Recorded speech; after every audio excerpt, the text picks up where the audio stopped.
The Monaco Grand Prix, Formula One's blue-ribboned event, marking the start of the European leg of the 2026 season. It's the race they all want to win, which means there's a lot of pushing. Isaac Hadjar pushed that little bit too hard, clipping the barriers at the swimming pool, the unforgiving boundaries making a mess of his Red Bull. It has been quite an aggressive snap there for Hadjar. He turns it in, you feel that through your body that the rear's going. Everything just goes light, and you have a split second to just catch it and just bolt straight across the runoff. Loose on the rear for Hadjar, and that is a lot of damage on the Red Bull. Are you okay? Yeah, but I don't understand, why it snapped off like that. I'm sorry. There were a few Monaco special liveries on display in FP1. Aston Martin's usual racing green adorned with a striking gold along the nose cone. Audi have changed the paint at the rear of the R26. The usual red replaced by bright yellow in honour of legendary racing driver Tazio Nuvolari, who always wore a yellow sweater when driving for Audi's predecessor Auto Union in the 1930s. Nico Hülkenberg had a decent session for the German team, finishing P7, and teammate Gabriel Bortoleto was a creditable P9. McLaren's new livery, which they'll use for Monaco and Barcelona, has been designed to celebrate a special moment in the team's history, their 1000th Formula One Grand Prix. Only Ferrari have competed in more. Lando Norris has had the most starts for the famous marque founded by Bruce McLaren, including the one he made from pole position 12 months ago, which he converted into a maiden Monte Carlo win. He lit up the rears coming through the swimming pool section. Sliding, and then he turns up to the next corner, a fraction of a second later, turns in and has nothing left there. Oscar Piastri on a quick lap found a slower moving Arvid Lindblad in the way. Cue the sarcastic thumbs up from the Aussie speedster. Norris finished the session in P6. Piastri was 2 places further back.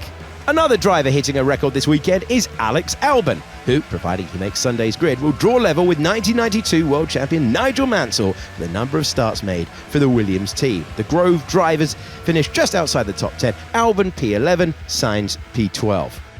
Early issues for Racing Bulls, both Arvid Lindblad and Liam Lawson struggling with their setup. I don't think I have enough steering for the hairpin. Copy, we're checking.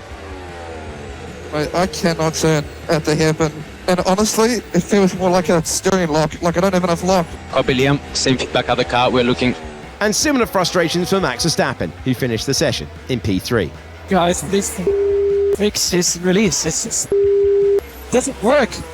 There was a lack of harmony at Haas in the first 15 minutes. Yeah, I can just back up a bit.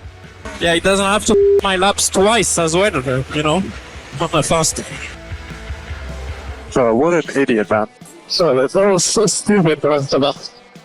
There was a second and final red flag in the dying minutes. Fernando Alonso losing it, exiting the tunnel. Holy macaroni, that is a huge escape for Fernando Alonso. One team has been triumphant so far this season, Mercedes taking every Grand Prix victory. But since George Russell's sole win in Melbourne, it's all been about Kimi Antonelli.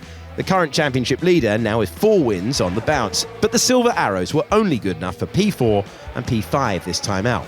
Kimi with the bragging rights. Charles Leclerc signed a contract extension with Ferrari ahead of his homecoming race. The proud Monegasque this weekend, sporting a race suit in his national colours, was a winner here 2 years ago and is second only to Michael Schumacher in both appearances and pole positions for the Prancing Horse stable. He had a couple of moments early doors, bailing out at Mirabeau after a small lock-up and cutting the Nouvelle chicane. When he did take the correct line, he judged it to perfection. Holy moly, this is going to be close. Yeesh. My word, he's taking risk early on. Teammate Lewis Hamilton, 3 times a winner on these streets, found the escape road at Saint-Devote. Big smoky lock-up on the front right, very easy to do. It's a classic lock-up corner, that one.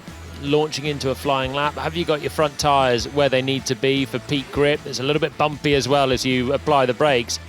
And it was the 2 Scuderia cars at the top of the timing tables at the flag. Charles Leclerc's best lap of 1 minute 13.978, more than 2/10 quicker than his colleague. So it finished with the 2 Ferraris top from Verstappen and the Mercedes pair. Then came Norris, Hülkenberg, Piastri, Bortoleto and Pierre Gasly. The Williams boys lead page 2 and they were ahead of Hadjar, Perez, Colapinto, Behrman, Ocon, Lindblad, Lawson, Alonso, Bottas and Stroll.